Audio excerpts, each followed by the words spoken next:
Hi there, welcome back to the channel.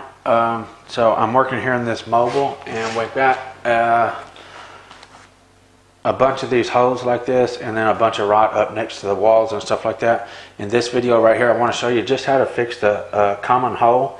These holes like this can come from bedpost legs or anything like that that puts a lot of pressure in one particular area. Say like I said, the leg of a bed or the leg of a desk or the leg of a dresser or something like that.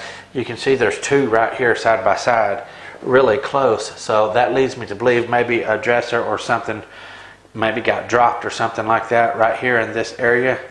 And this stuff is particle board. If there's nothing underneath of it to support it, you can easily knock a hole right through this stuff. So anyway, I want to show you how to take care of these little holes like this in case you ever have one in your home.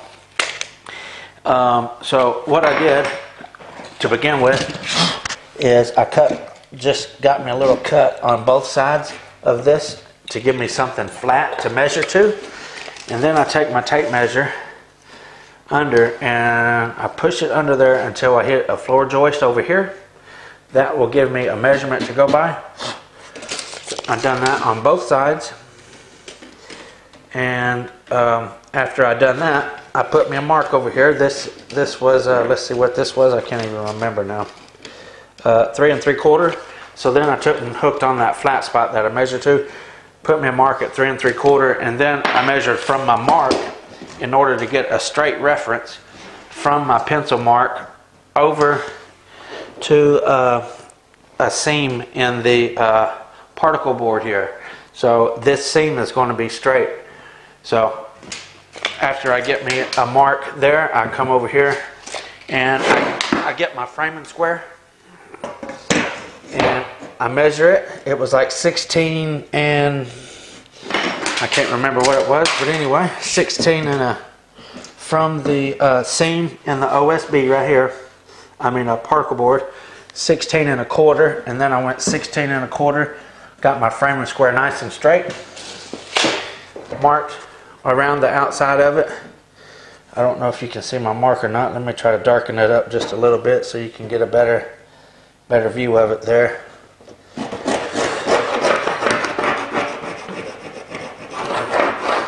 Okay, and now with that been done, I went to the other side and measured like so. That is 7 3/8 to that one.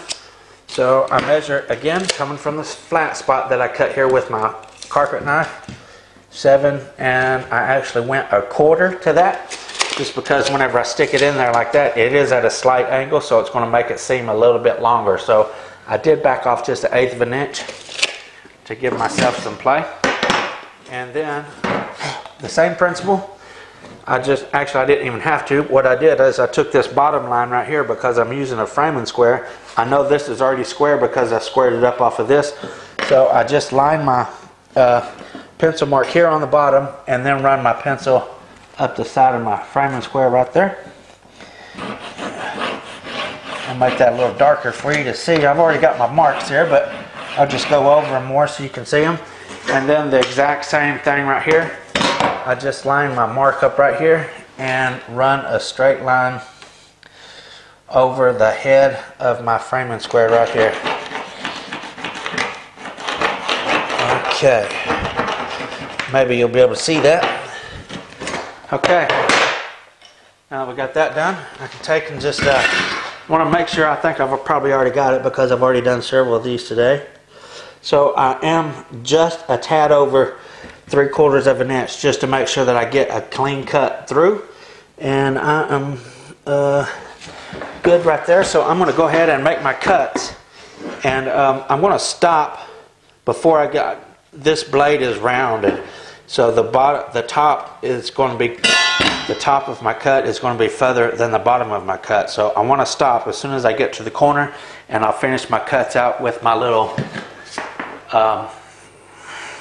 oscillating saw here.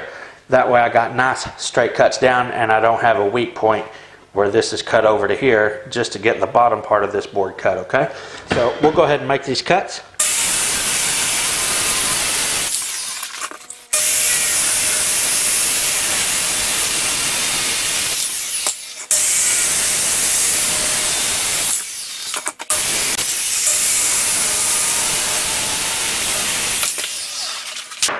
Okay, so now that I got them, I want to finish off my corner cuts. Like I said, because they didn't go all the way through. So I will take this little oscillating saw and finish off my corners.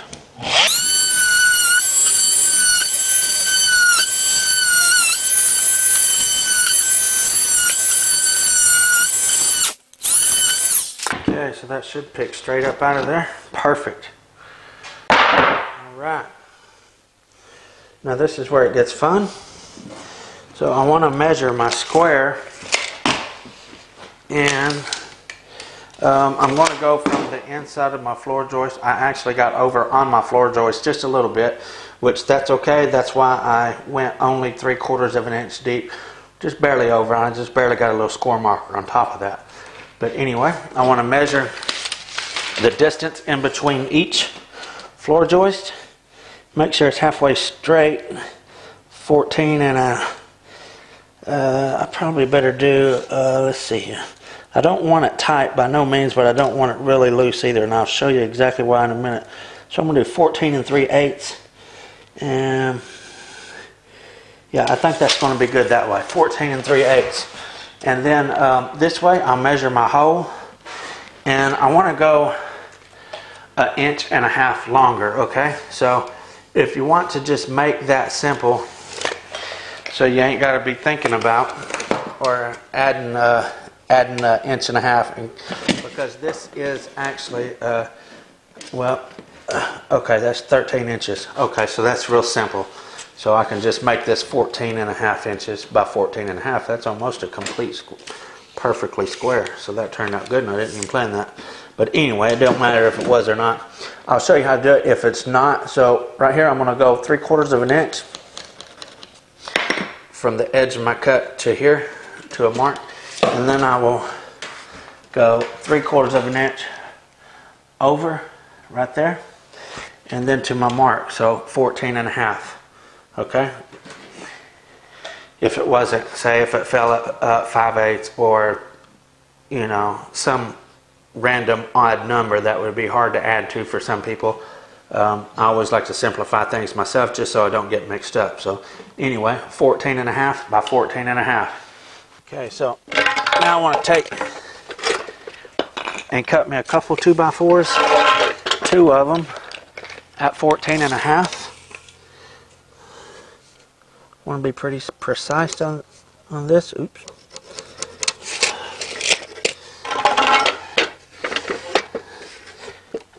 We don't want to be struggling trying to get these down in there. We need it to be the exact size that we measured.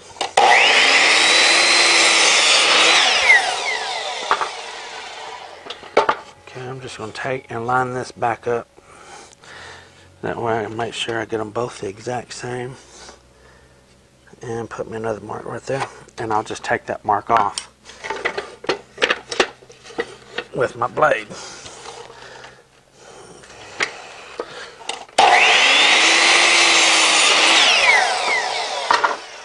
Alright, now what I said a while ago about simplifying things, I like to keep everything simple.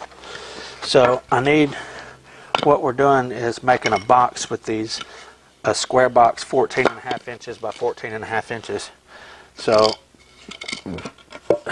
needless to say, if I cut this one 14.5 inches and nail it inside here, it's going to be way too long, because you got the thickness of these two boards here plus the 14.5 of this, so you're actually going to end up to be about 17.5 or something like that. So I need to minus the thickness of these off of this cut, and then that'll fit in here and make it 14.5. So I could figure that these are about 1 5/8 or 1.5 inches, so 3 inches. I could just figure that like that to keep it simple. I always like to keep stuff simple. So I'm going to just take the 2 of these. Let me turn this around here. Take the 2 of these boards and butt them right up against the end of that. And then I will just take and hook my tape measure on the end of my double board right here that I got and measure over 14.5 inches. Okay. Now that's going to be perfect.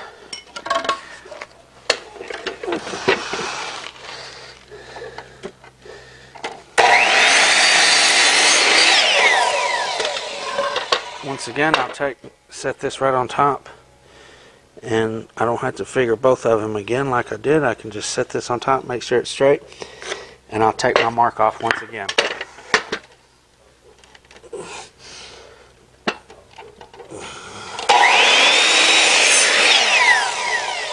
Okay, I'm going to double check, make sure they're both good. I'll do that by putting my fingers on each end of the board and rubbing, and it feels good. Okay, let's go back inside and put this box together, and we'll go from there. Okay, so I want to, now that I got my boards here, I'm going to set them in place there and double check my measurements, because we want to make sure everything is good before we go nailing stuff in place. Okay, so okay, that's actually like 3/8, which is perfect because 14.5 was really snug, so that's good. I'm real happy it turned out that way. So what I want to do now is I'm going to stand this right on top of it one another, just like so, and make sure it's real flush right here on the end. I'm going to shoot my nail in it. Okay. Do the same thing again on the other side. And make sure it's good and flush so it's nice and straight. Okay. Do the same thing here.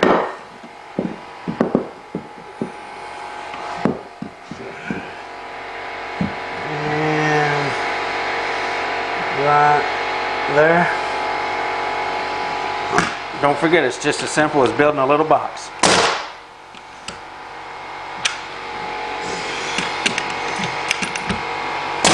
Okay. Now I will put the other side of the box on there. Go ahead and line one end up.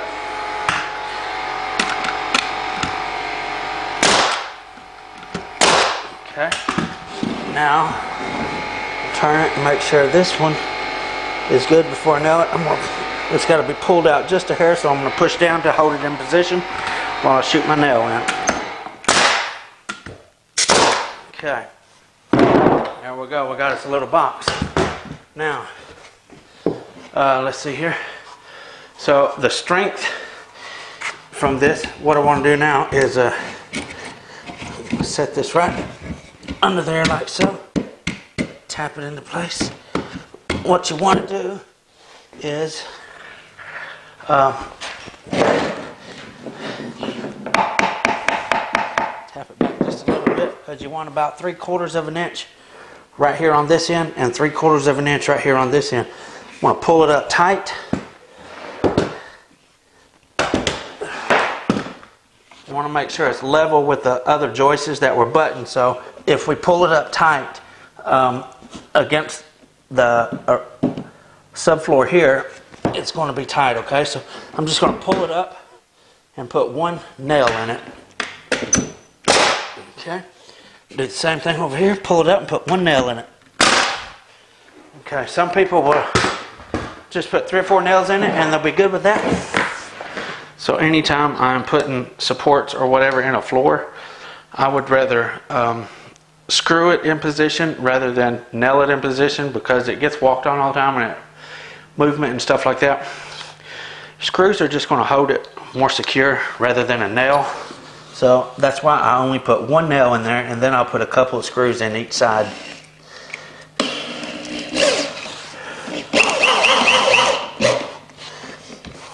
That's going to be plenty good to hold it right in position there.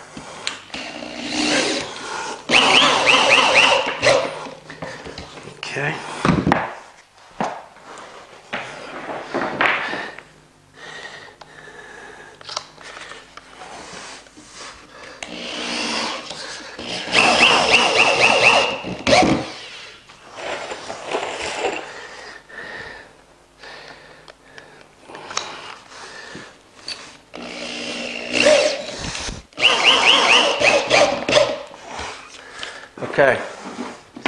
Okay, so we are nice and tight all the way around all the edges. The subfloor is touching really good.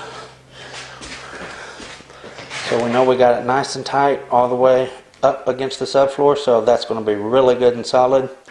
Once again, I just wanted to share that with you guys, and I hope that somebody can use this and help in their job, helping their home renovations or whatever they have need of. I hope somebody can get some help off this. This is super efficient. I just wanted to share it because in hopes it'll help somebody out.